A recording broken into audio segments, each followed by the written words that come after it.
బులెటిన్లో breaking news చూస్తున్నాం. మంచిర్యాల జిల్లా కేతన్పల్లిలోని బంద్ కొనసాగుతుంది. ప్రభుత్వ వైఖరికి నిరసనగా ఇవాళ కేతన్పల్లి బంద్ కు బీఆర్ఎస్ పిలుపునిచ్చింది. దీంతో పోలీసులు అలర్ట్ అయ్యారు. మాజీ ఎమ్మెల్యే బాల్కసుమన్ ఇంటి దగ్గర భారీగా మోహరించారు పోలీసులు. మరోసారి ఎలాంటి ఘర్షణలు జరగకుండా బందోబస్తు నిర్వహిస్తున్నారు. నిన్న కేతన్పల్లి మున్సిపల్ చైర్మన్ ఎన్నిక సందర్భంగా ఘర్షణ చోటు చేసుకుంది. నిన్న కౌన్సిల్ సమావేశంలో బీఆర్ఎస్ సిపిఐ నేతలతో కాంగ్రెస్ నేతలు అనుచితంగా ప్రవర్తించారని సుమన్ ఆరోపిస్తున్నారు. ఇక ఈ సందర్భంగా తోపులాట చోటు చేసుకుంది. ఇక ఈ ఘటనలో బాల్కసుమన్ పై పోలీసులు కేసు నమోదు చేశారు.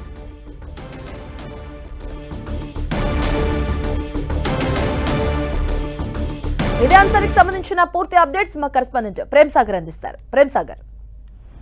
మాధవి, బీఆర్ఎస్ నేతలు పిలుపునిచ్చిన బంద్ ప్రస్తుతం కేతన్పల్లిలో ప్రశాంతంగా కొనసాగుతుంది. అటు బాల్కసుమన్ కూడా ఇంటి నుంచి బయటకు రాకుండా సరౌండింగ్ మొత్తం కూడా పోలీసులు ఉన్నారు. అక్కడ పూర్తి స్థాయిలో బంద్కు సంబంధించి ఒకే ఒకటి చెప్తున్నారు. కేతన్పల్లి మున్సిపాలిటీలో బలం లేకుండా అప్రజాస్వామికంగా మంత్రి వివేక్ వెంకటస్వామి కేతన్పల్లిని కైవసం చేసుకునేందుకు ప్రయత్నాలు చేస్తున్నారు, కుట్రలు చేస్తున్నారు అన్నది బీఆర్ఎస్ పార్టీకి సంబంధించిన ప్రధానమైన ఆరోపణ. నిన్న చూశాం, అక్కడ కేతన్పల్లి మున్సిపల్ వద్ద కౌన్సిల్ సమావేశం ప్రారంభానికి ముందే తీవ్ర ఉద్రిక్తత చోటు చేసుకున్న పరిస్థితి, రాళ్ల దాడి జరిగింది.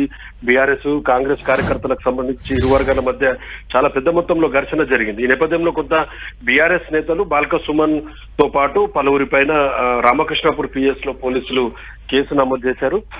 దానికి సంబంధించి రాత్రి కూడా బాల్కసుమన్ ని అరెస్ట్ చేస్తారని చెప్పేసి అర్ధరాత్రి వరకు కూడా హైడ్రామా కొనసాగింది. తెల్లవారుజామున కార్యకర్తలంతా కూడా బాల్కసుమన్ ఇంటి వద్దే ఆయనను అరెస్ట్ చేస్తారన్న ఒక సమాచారంతో భారీగా మోహరించిన పరిస్థితి మనకు కనిపించింది.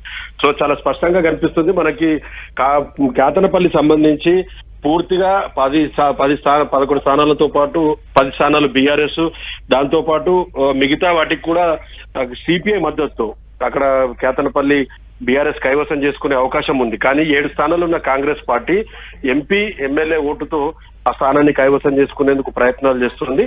సో దీన్ని మరోసారి వాయిదా పడ్డ నేపథ్యంలో కొంత అక్కడ ఉద్రిక్త పరిస్థితులు అయితే ప్రస్తుతం నెలకొన్నాయి. సో ఎన్నికల కమిషన్ మళ్ళీ నిర్ణయం తీసుకుంటుంది. కేతనపల్లికి సంబంధించి ఎప్పుడు ఎన్నికలు నిర్వహించాలి, ఏం చేద్దామన్న దానిపైన మళ్ళీ నిర్ణయం తీసుకునే అవకాశం కనిపిస్తుంది. ప్రస్తుతం అయితే కేతనపల్లిలో కొంత ఉద్రిక్త వాతావరణమే కనిపిస్తుంది. మంత్రి వర్సెస్ మాజీ ఎమ్మెల్యేగా అక్కడ బీఆర్ఎస్ వర్సెస్ కాంగ్రెస్ గా పోటాపోటీగా ఉద్రిక్త పరిస్థితులు అయితే సిచ్యువేషన్ మనకు కనిపిస్తుంది. మాత్రం రైట్. థాంక్యూ ప్రేమ్ సాగర్.